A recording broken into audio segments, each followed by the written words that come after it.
அடுத்து நம்ம பார்க்க போகிறது anterior pelvic tilt and posterior pelvic tilt. Now first to understand anterior pelvic tilt னா என்ன, posterior pelvic tilt னா என்ன, அது எதனால வருது, so that is what we are going to look at today. அதை எப்படி நம்மளா செல்ஃப் எக்ஸசைசஸ் வச்சு கரெக்ட் பண்ணலாம். பேசிக் அண்டர்ஸ்டாண்டிங் காண்டி this is the pelvis, the bone berry ilium சொல்லுவாங்க. இதில் ரெண்டு பார்ட் இருக்கு. One is the PSIS, the posterior superior iliac spine, and ASIS, anterior superior iliac spine. So these are bony marks.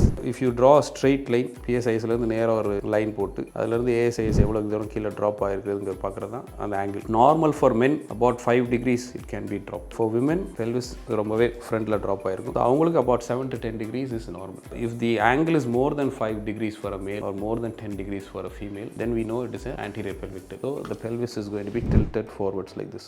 Anything below 5 degrees or less than 5 degrees for a male and anything less than 7 to 5 degrees for a female, the pelvis is going to be tilted backwards. This is anterior pelvic tilt, neutral, posterior pelvic tilt.